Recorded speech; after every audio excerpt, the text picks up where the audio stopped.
Hey everyone, it's Jessica from Stitch House. I'm trying something new. I hope you like these videos. I'm not sure where they're going yet, but the whole point is to have fun and talk to cool people, and that's what I plan on doing. So if you like this video or you find something really interesting in it that you think you could share with somebody else, I hope you do, and look forward to creating more things in the future. Thanks for watching. All right, I'm really excited. We've been talking Same. for like 10 minutes, and I was like, we have to hit record. I know. We talk about all the good Um, stuff ahead of time. yeah, I was like, hey, save the nice words about me for when we're recording this. I'm kidding. Hey, I'm really excited to have you here. Why don't you tell everybody who you are and we'll start from there. Well, I'm so glad that you asked me. I think I actually asked myself. I'm like, I'm No. next, right? Because you're just so cool to hang out with. I'm just like, I need to be a part of this. But no, I'm Alli K. I own Alli K Design. If you've ever been in Jess's store and you see these beautiful murals, I painted those. Are my fabrics still even out? I don't even know. Like, Yeah, I we know still have they your like fabrics with go. pillows. Yes, fabric. Because fabric is, I'm learning. It is a strange, like, I worked on like a Halloween collection like a year ago.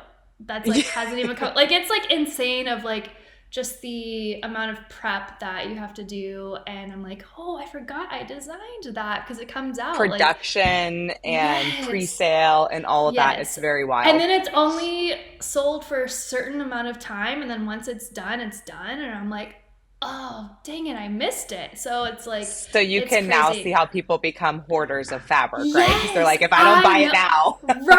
Right. I had no idea. And I was like, I understand now. I understand. So it's been fun. But yeah, I design fabrics, I paint murals, and I write books. So I'm kind of a jack of all trades, but fun things. So I'm trying to remember how I first found you. And I think what it was one of my best friends, Andrea, kept, when I first moved to Dallas, kept sending me like Instagram accounts of people that she would find in Dallas that were really cool. She was like really excited I'd moved to a big city because Yeah. we were living in like a small city in Florida. And she was just like looking for fun things to do and reasons to visit. And she sent me your Instagram. And at the time, I don't know if you had the coloring books yet, but we'll get into that. But you were painting murals. And the first thing she said was, one day when you get a store, you need to have this girl come paint a mural at your store. And I was Yes. just like obsessed because everything you do is black and white and well, little That's pops of color here and there. right. Yeah. So tell me like the inception of Alli K, kind of how you started, and then we'll talk about where you're at now. I definitely think Alec started with a happy accident. I graduated with a marketing degree and could not find a job like whatsoever. Like I was getting to the point to where I was interviewing to be a like front desk receptionist. Like I would do No. anything and I still could not even get those jobs. I'm like, this is the easiest job to get and I still couldn't get them. The hindsight looking back, it was because I knew like I was meant to do this. So this was my path. But while I was interviewing, I was making canvases for my friends, birthdays, gifts, because I mean, I wouldn't say we were broke, but I was trying to be savvy with money. And so I was like, oh, I'll just make something. And it gave me something to do. So, of Yeah. course, they're like, oh my gosh, I love this. I have a birthday for another friend. Can you make me a canvas so I can give it to them? And it just kind of was like, trickling in of like orders and they were like, oh, let me pay you. I'm like, pay me? Like I just like doing this. Like I need something to fill my time. So I like think I paid like charged them my material supplies. Like just buy the materials, I'll paint it. But then I was like, I wonder if this could be a job. Because when I was growing up, entrepreneurship was not what it is today. Like you had a really great example. Like your how many generations of entrepreneurs? Or Yes, like insane. But I mean, it also involved like owning a store. Like that's what I thought entrepreneurship was. Like, oh, you have to own a store, or you have to have all this capital, or you got to make it on Shark Tank, or you have to have an invention. That's what I thought entrepreneurship was. And so this artist entrepreneur was not a thing. It was always like, oh, you're a starving artist. And so growing up, it was always like, you go to school, you get a 9 to 5 job, you have a 401k, you get insurance, like all these things is what society has told you to do. And so when I was like, hold on, maybe this could be a job, and my husband's like, no, that's a hobby. And I'm like, yeah, I know it probably is a hobby and it probably looks like a hobby because I'm like painting canvases, but I was like, let me just do this for 6 months and see what happens. So I did it for 6 months and I wasn't like making a ton of money, but I wasn't losing money. So I was like, I think I'm gonna make this my job. And my husband was like, I don't know. So I was like, okay, I know I need to make more money than what I am doing. And so I was like, I got into the wedding industry and I was the top DFW wedding calligrapher for years. And Really? I didn't know that. yes, yeah, yeah. So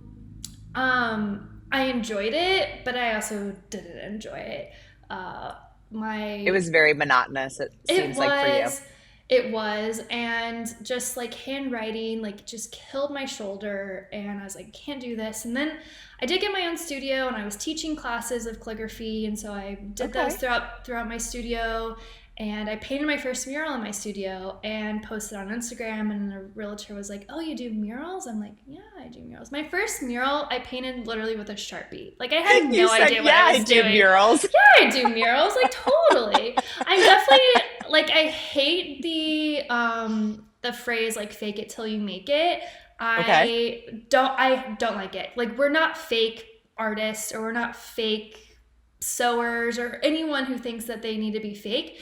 I love the phrase like say yes and figure it out later. And so that's I exactly love what I that. did. I was like, yes, I'm a muralist. And then I'm like, all right, now I need to figure out how to be a muralist. And so I did. And so I painted that first mural. It's still up today. It's still thriving and doing great. Um, but I realized I was like, wow, I charged more than what a wedding invitation suite is. And I didn't have to deal with bridezillas or the mother of the brides. And it took me one day to paint versus like wedding invitations takes like it's like a 6 months process of like dealing sometimes 6 months or it can be shorter but um or if It they was like far, you had just less so many people things. involved, Yes, and exactly. you So I got was to be like, you. right, right. And I was like, I'm gonna switch. So I retired from the wedding industry to really focus on murals. In between there, while I was doing that, I got my first book deal. I think that really helped kind of put me on the map as far as like growing on my Instagram and things like that. Because like when I got my first book deal, I had less than 10,000 followers. Like it wasn't like I Really? was already big or whatnot. Like I was definitely still growing for sure. Because when my publisher asked me, they sent me an email and I thought it was like one of those like, you want a free vacation and like I have to like pay or something. Like I was like, what's the catch? What's the catch? Like this seems weird. And they're like, no, like we'll pay you. You just need to write this book, you'll get royalties, all these things. And so I was like, this is weird. Because at the time, I was looking up to so many other artists that were drawing florals and whatnot. I'm like, why didn't they ask them? And my dad was like, you know what, this is happening for a reason. You need to jump on this and ride with it. They asked you for a reason. They probably saw something and you need to like trust that. So I did, So and I am wait, so glad I did. so go back to, okay, I have so many questions because I So didn't know all this. yeah. Okay, so now I'm like, whoa. Okay, first thing I think that resonated a lot with me that I hear in my business a lot from people, because we a lot of people buy sewing machines like in the hopes of Mm-hmm. starting a small business, Yep. and the first thing anybody always tells them is that's a hobby. And like, no, your art can be a business if you do it the Yes. right way. So Correct. I heard that resonated pretty hard. And then the other thing that I heard was that you pivoted quickly when you realized that like Oh what yeah. you were doing, maybe it was making money, but it wasn't serving you. And you're like, yep, I'm on to the next thing. And you just kept moving, right? Yeah. So how did you get hooked up with a publisher? Like, So you start painting murals and you're drawing Mm-hmm. florals. Like, what was the next step to you like finding a book deal? Like, So how did that they work? I wish I had more. Like I did X, Y, and Z, and then this is what I got. They literally found me. They found me through Instagram. And Wow. I even like look back through my Instagram to be like, what was I posting? Like, what were they seeing? And I was doing on some tutorials of like, oh, DIY tips of painting or doing this, or I would add florals to my wedding invitations, but I wasn't doing a whole lot. And I'm like, why? I still ask myself, I'm like, I don't understand why they asked me, but they did. They saw something. I guess they just saw like my servant's heart and me always wanting to help other people and whatnot. Because I'm always like, if someone asks me a question or anything, I am an open book. I will tell them anything and And everything. very And kind. oh, You're thank you. very Yes. So it definitely was, I guess I was in the right place at the right time and just being open and my willingness to give, I think, attracted them to be like, hey, she would be a great author and easy to work with, I think is another thing So what was that the people. first book? My first book was How to Draw Modern Florals, So and cute. it's so cute. It's just how to draw flowers. And I literally thought, I was like, all right, here's my book, one and done.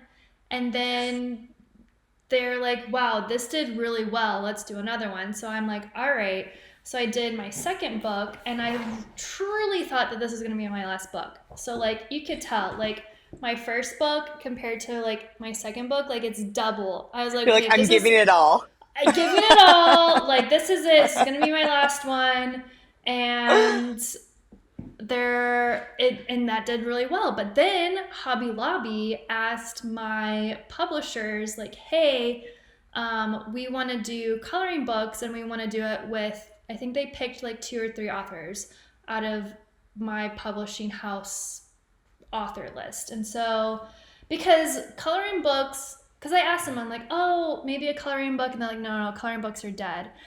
And so I was like, okay. So I just like kind of like eliminated that out of my brain. I was like, I guess we won't do a coloring book. And then, so then once Hobby Lobby asked, like, hey, we see an uptick of coloring books or we want to bring back coloring books, that's how that kind of all started. So I did my first coloring book. And I knew that I didn't want it to be like the traditional, where like they're like the Zen coloring books where they're like the coloring Uh-huh. pieces are just like teeny tiny. I'm like, those stress me out. Like that's not Zen for me. And so I was like, I can't do that. But I also like wanted to do something different that you've never seen in a coloring book before. Um, and so I wanted to add velvet pages to just kind of give like, I'm a 90s kid, like grew up on Lisa Frank, like I love that, just like Me too. nostalgia. And so I added those into my coloring book, and the printer was like, "This can't be done." I'm like, "No, no, no, it's gonna be done." And so I like figured out a way of like making this happen. So this was my first coloring book, and then it has like the velvet pages. I don't know if you can like see, but it's like Obsessed. Yeah. so fun. So it's like they're cool designs to where like if you want to color them you can, but they're also like cool enough to be like you can tear them You out and could frame pull them out them. and frame them. Yeah, Yeah, totally. yeah. So now I have two coloring books. I'm working on a third. I pivoted into like how to draw for kids books, which is really awesome because I didn't think that I don't have kids. So it's one of those things where it's like, oh, you need to have a kid in order to draw a kids book. That's not the case. I've sent people those books from Amazon multiple times Yes, for they're all my so friends' kids. fun. Like yeah, just being able um to inspire that next generation. And like I said, like we didn't have an example growing up, and so these new generations of kids of like having that example of entrepreneurship and artists, and like there's no such thing as starving artists anymore. It's really humbling and really exciting that I'm able to do that, and just being able to reach kids from literally all over the world through my books is exciting. okay, you thought like your first book was your last one Yeah. and the second book was the last one. Like, when in your head did it click like that you had made a career for yourself out of like this thing that started as like a quote unquote hobby? Like, at what point did you start to feel comfortable in it? Um, uh, Granted, every book that I do, I'm like, okay, this is my last book. And it's so funny because then my publisher's like, no, we have like two more ideas. I'm like, oh, okay, so I guess it's not my last book. Um, so I guess like need to stop like saying like, oh, this is my last time. Because I'll probably come up with like I want to be writing books forever, which Okay. would be amazing. But I think it was when probably when I was starting making enough money to call it a salary. So it's like a teacher salary, 30K, 35K. I'm like, okay, I made this, so this isn't a hobby anymore. This is a job. But I Yeah. think when it really became a like, dang, I'm a business was when I hit my first like year of like six figures. Or it was also the year where I started making more money than my husband. I was like, How's that hobby, hobby? how's Yeah. this hobby? Right, right. Um, but there was a lot in between there, right? So what, Oh yeah, okay, so you also, we didn't even talk about this, but like you also still do very large scale murals, like yeah. even larger than I've ever seen you doing them recently when I ran into you in Los I Angeles making like a know. 5-story high mural or something, right? Yes, yeah. So how, like, what I'm trying to say is, I know there's a lot of people that'll probably be watching this that are creatives too, and they Mm-hmm. think like, I can never get to that point. I've been trying for years and years and years, and I'm not even close to six figures. Like, what's your advice? What in your head kept you like pivoting and doing different things? Was it support? Was it your own innate like want to, succeed? Like, what do you think it was I at the think it's time? definitely a mixture of a lot of things. I think having good support system, like yes, I own my business by myself, but I cannot do this by myself. Like if I just like hermit in my home studio and just try to like crank things out, like I would not get anywhere. Word of mouth is just the golden ticket to so much success, and networking the right way and marketing the right way. Like when I was a in the wedding industry, like you would think that you would have to market to brides, and that is totally not the case. Like you need to market to the other wedding industry. Like I marketed to florists and wedding planners and photographers because then they reach out because they have brides and they're like, oh, you need a calligrapher. Oh, I have a friend. Like those are the type of networking like conversations and connections is that what you need to make. So making sure that you network correctly, That's meeting brilliant. people, like everyone that you meet either needs what you have or knows someone that needs what you have, so or what you can offer.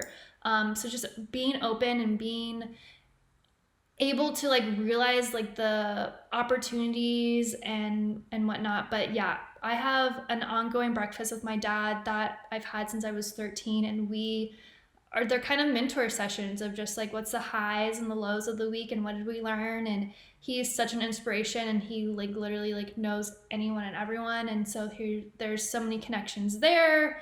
But just being able to like have those conversations and talk out those difficulties instead of like keeping them in, that's been super helpful. So support is definitely key.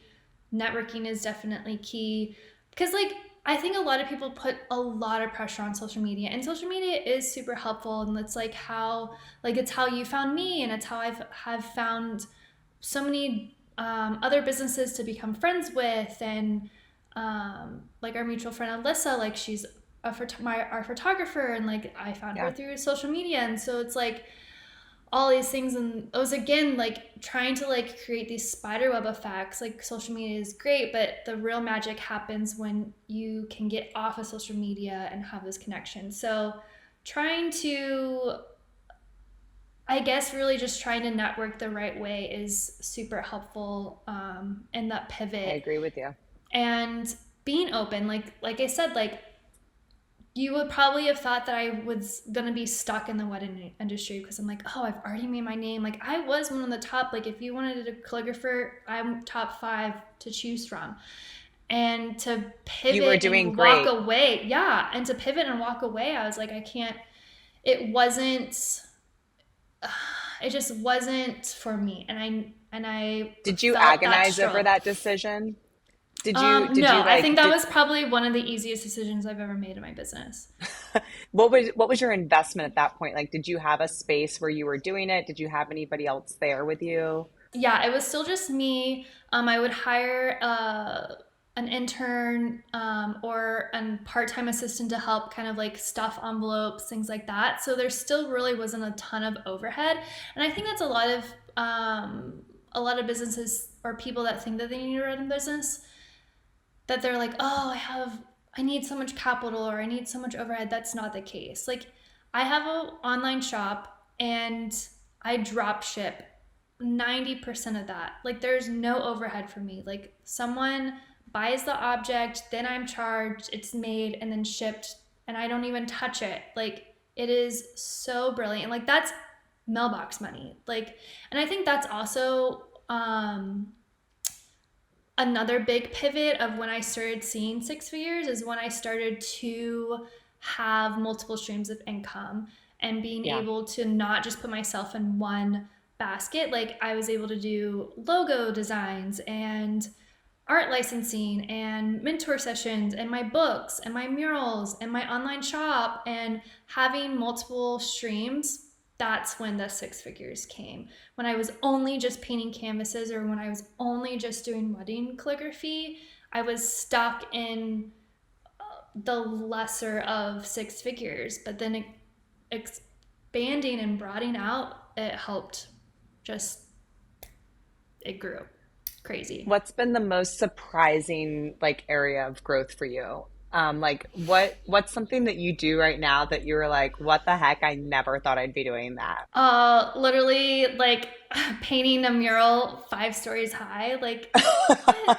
Like it's insane. Like, and I see murals all like if you go downtown, like you see them all over them, and I'm like, man, like the talent, like that is amazing. Or I think that even when I got my first book deal, I was like, I don't know why they're asking me. Like, I thought that I needed to be a veteran of like I needed 7 years and some skin knees and like that's definitely not the case. Like you can do it right off the bat. Like what's to say you can't? Like again, say yes and figure it out later. Like I think the like networking portion that you said, I get a lot of people that come in and they want to start embroidery businesses where they want to yeah. like embroider and monogram for people.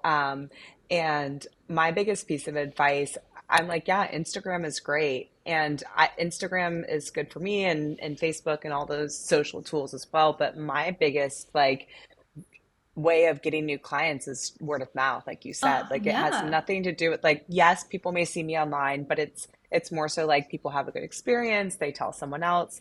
And so I tell like a lot of these people that are starting these in-home embroidery businesses, which is still creative, like they have the like agency to put whatever they want on something, Yep. logo, like make their own clothing line if they want, right? Like go to your, if you want a monogram for children and you have children, go to your children's school and like Yes. give some of the moms cards and say like, hey, I monogram Yes. for people, like, Yes. or put the monogram on your kids' clothes and like send them to school. They don't get to choose what Right. they're wearing, Right. and or put it on their backpack. And that's how things catch on like wildfire. It doesn't Truly. have to be that you have a social media team and professional photography and all of these things. It's like just No. start doing it. A lot of people are Yep. scared to start, I think. Oh, 100%. Or because I Do think that you they might fail. And there's literally I cannot even think of one moment where I was like, "Oh, I failed at that." There's none. you just Like learn, right? it's learn and it's or there yeah, there's no failing, there's no money wasted. It's all investing. Yep. Um Do you get people that contact you a lot and like ask you like, hey, like you're so successful, like can you help? Like what do you get people? I'm sure people contact you, right? yeah, and I'm more than like there's so many people like will DM me like have multiple questions, and I'll answer the first five for free. But if they keep asking me, I'm like, hey, let's schedule a mentor session. I think that would be great. So I do mentor, which I absolutely love doing those. Those fuel me, like, just that's what fuels my fire is helping other people. So I definitely do mentor sessions, but I'm always will sit there and just like answer questions through DMs all the time. What kind of questions do people have for you? Like what are things, what's the question you hear the most probably?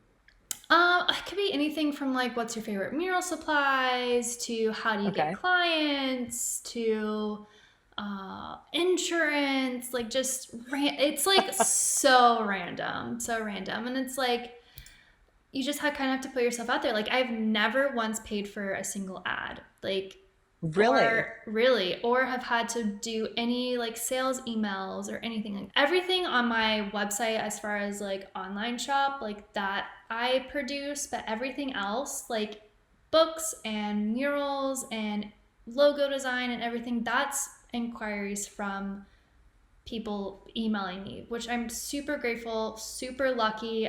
I definitely freak out. I'm like, when is this luck gonna end? So maybe down the road I might start having to do that. But I think it's just definitely like putting yourself out there, showing your face, trying to be top of mind is always key. And you want to be top of mind, not just off of you as like an artist or me as a muralist, but like relating to them on a personal level. That is like kind of like the secret ingredient of like I want people to, if they see something black and white or florals, I want them to think of me. Or I love Chick-fil-A. Like I get so many messages all the time of like people eating Chick-fil-A or eating it for the first time, and then they message me and like, oh my gosh, eating Chick-fil-A, thought about you. Like those are the things, like the more you can be top of mind in this person's and anyone's mind, like that is networking key. That's kind of why I've been doing these interviews. Yes. After like I went through what I went through last year, I kind of like hermited in. Like I really grew the business initially by doing these like Facebook lives, which I wasn't paying for advertising or anything, but I was just putting myself out there, Right. and Right.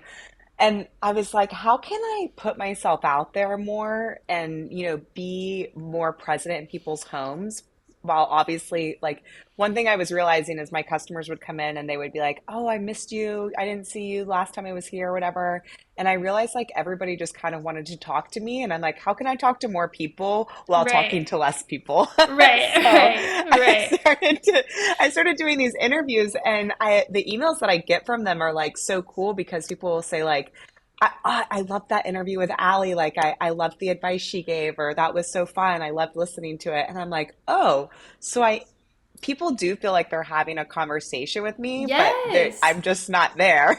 Right. Right. They're sitting at the. So They feel like they're sitting at the cool table with you. Like yeah, that's all yeah. people want. Yeah. Yeah. You do that, like you have a podcast. Are you still doing the podcast with your dad? We've paused. My dad and I have a podcast. We used to do it every Saturday during our breakfast dates because the conversations were just so good that we're like, these just can't be just between us. But he's actually going to school to get his doctorate degree, and they're on. Cool.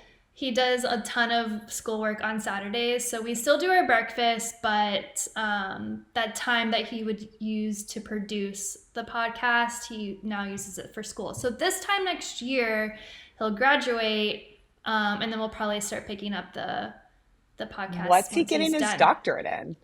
That's a good question. I think like leadership or something. I don't know. It's like 3 or 4 words, but it's one Was of his goals that he's always wanted to do. Like when he retires, he wants to be a college professor. So Doesn't sound like it sounds like you learned your pivoting from your dad who's like oh, a getting his doctorate at hundred the percent, 100%, yes, That's yeah. so was anybody in your family artistic?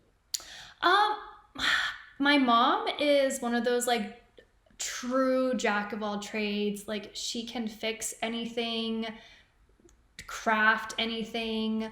Um, but she definitely is like she's just like the typical like stay-at-home mom, caretaker. My dad used to own his own architectural firm, and so like that, like drawing architectural, like I he used to make me a draft board, and I would like design, like before Sims was even Sims, I would like design my own homes and whatnot. So I did that growing up, so much. I did that so much. Um, And so I've yeah, even I seen your guess Barbie there's houses too, where you kind yes, of still yes. do that. Flip a Barbie house. That was great. Great COVID fun. Yeah, yeah. But You'll yeah, have so to I text me a think picture of that. We'll have to put that in here because that's so cool. yeah, it really was fun. It was a fun That's flip. artistic though, right? Like both of those Yeah, things. Yeah, anything. Everyone is artistic. Like even people like, oh, I can't even draw a stick figure. Like there's creativity in every single person that just might look different for everyone. So people are creative. If it's like they're creative in numbers, or they're creative in sewing, or picking colors, or designing, or they're creative in like florals. florals, or they're creative in like speeches and talking to people, like Yeah. and communicating. Like there's so much creativity in people that I think that they don't tap into enough, or they feel like they don't have it, but they definitely have it. What's your biggest struggle as a creative? um so I'm actually going through like a season right now where I am definitely in my groove. Like just I know what I'm doing. It's comfortable. It's easy.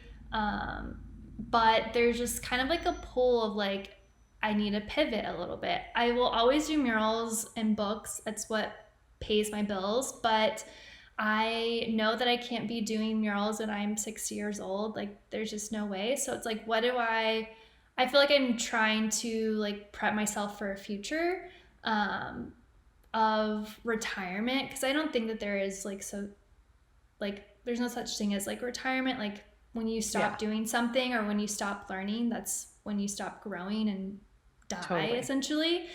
So I Exact. I always agree with want you. to be, yeah, I always want to be doing something, but I know I can't be doing it at this scale. So I've never tapped into like fine art or canvases, and I am trying to get into that, but it's like every pivot that I've done, it's been supernatural, and it just kind of has happened. And this one is a decision on my end. Like for murals, like I painted my own mural, but then that person was like, "Hey, I need you to do this mural." Or I want you to do this mural. So then I transitioned to that. Same with like wedding invitations. Or there was a year where I painted like over like 300 jackets a year for brides. But I painted my first for me first, and then posted it, and then another. So it's like, then I started getting in the business. So like this is the first time I've ever sat down. I'm like, okay, looking at this canvas, I'm like, okay, I'm painting this for me, but still in the sense of like, I'm going to sell it. But for some reason, I feel like it's like I'm starting something new, and I have all of those like new worries and doubts that every new person that is like trying to start a business is going through. I'm like, this is all of these It feels feelings that you're new. feeling is a thing. And people that are, I wouldn't say I'm a veteran in business, but I've been doing this since 2014, so I've been doing this for a while. But I You've doing still it for get a these while. same, yeah, I still get these like same doubts and feelings, and I'm like, oh my gosh, this is kind of scary. So it's a sense of like just doing it, just starting. It's never going to be the right time. It's never going to be um yeah, I think that's like, oh, it's not the right time, not the right time. There's never going to be the right I know time. what you're And you just saying. have to do it. I know what you're saying because like I feel the same way sometimes, I have a brick and mortar store and it's like, well, what's next? And Right. sometimes I think that like people keep asking me like, where are you going with these? Like, what are these interviews like going to be? And I'm like, I don't know. Like, Right. I'm just trying something, right? And putting myself Right. out there. And I think sometimes that can be scary because you aren't sure of the direction just yet. But Mhm. also the same thing with like doing your first book. Like, who did you know where that was going to go Oh and gosh, where it no. would take you now? And same Right. thing with doing like telling that real estate agent like yeah, I do murals. Like, Yeah, you had yeah, no idea where that was gonna go. yeah. So fine art, I think fine art would be very cool. Also, I'm can I just excited. say, your home, your A-frame home is so cool. Like, what about anything in that realm? Like, has anyone asked you since seeing that, like, hey, can you design my house for me? Right, that would be awesome. I think I have a very particular taste. Obviously, like I love like black and white only.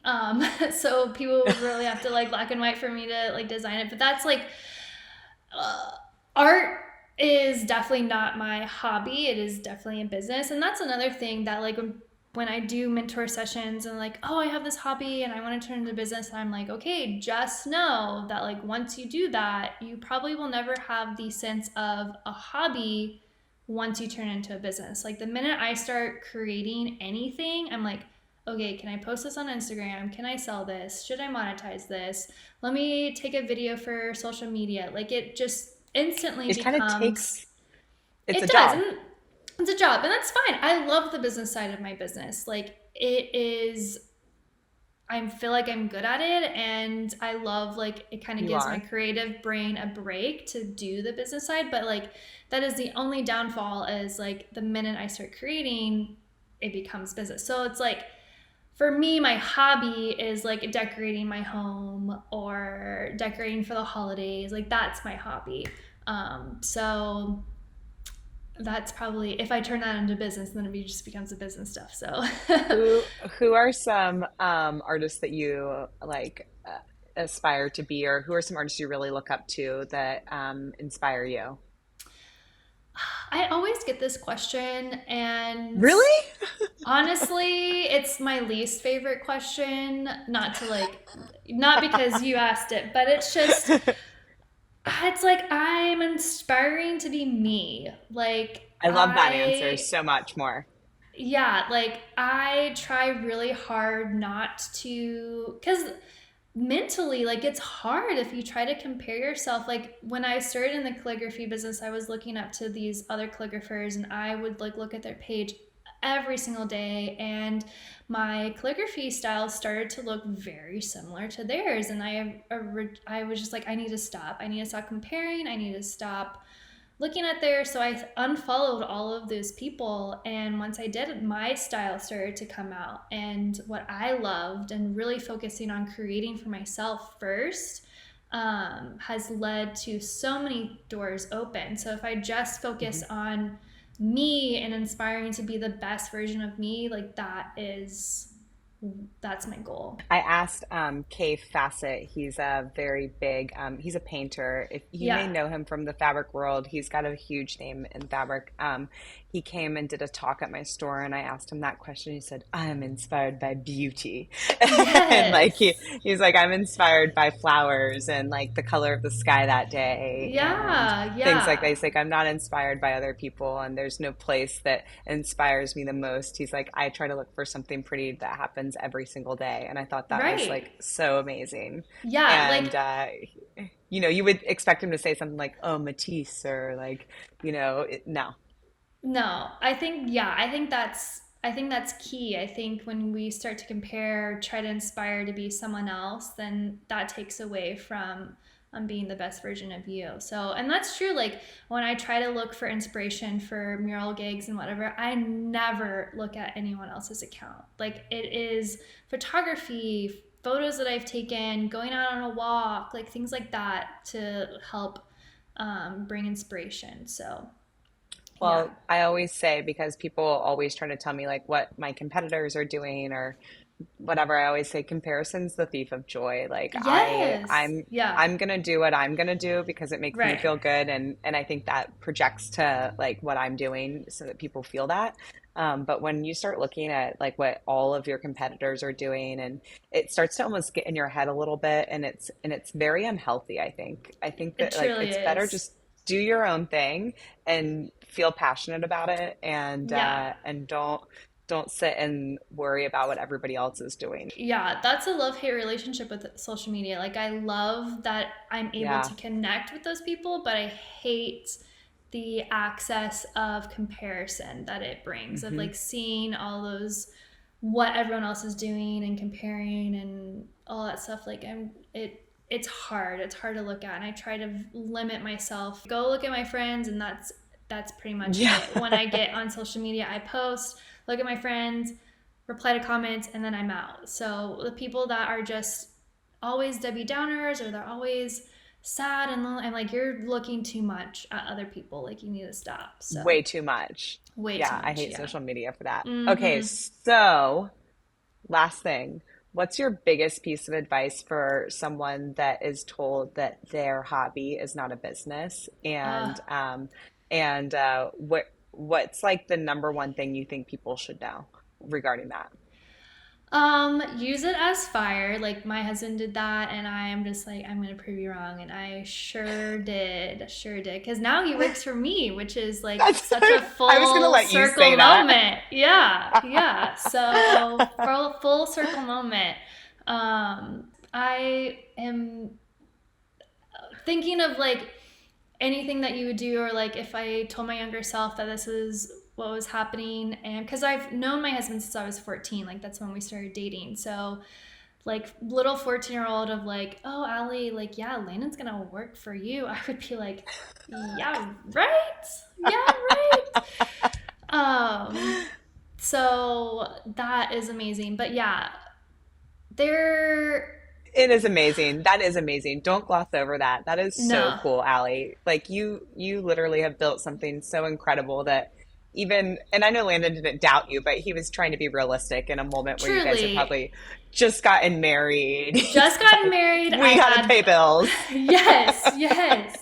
I had $50 to my name when we Yeah. combined it, bank accounts. So just to be able to like turn that around is pretty phenomenal. But yeah, It's like I would phenomenal. just take, if someone says that to you, like take that as fuel as fire and prove them wrong, and just note that like yes, it can be a hobby, but it is so easy to turn it into a business. But then just know that that mind shift will happen. So just be ready for it, and try to find another hobby that, because you need to still have that kind of creative release. So being able to find that. Hopefully one day when I'm a little old lady or not as busy, I definitely love like the crafting world and learning how to sew, and like We're it is gonna get you to make a so quilt, a I full quilt. truly, it has been like on my goal list every single year. I'm like, I need to do this. I need to do this. Because it's like just so like every time I go walk into your store, or I talk to any quilter or anyone of that like community, it is the most energetic, just loving, caring. Like y'all's community is one of the best. And I'm like, I need to be It's in fun. this. It's It's so so fun. fun. It is. Um, I feel like really fortunate to have you as a friend. I think that you are so cool, and I don't even know how I got to become your friend. So No, I'm very you fortunate for that. ditto. Like this is a I mutual forced myself obsession. into your life. This I is a forced myself mutual into, obsession. No, no, no. Like I and feel sad that we don't get to hang out more. Like, but I'm I gonna know make that I'll make it a happen. point. We Yeah. will. And you've introduced me to some great people too. And I'm just like always inspired by you, Allie. I think that you're really cool. I just can't wait to see where things go with you. And thanks for doing this podcast with me or Thank you. interview. Yeah. Thanks, Same. Allie.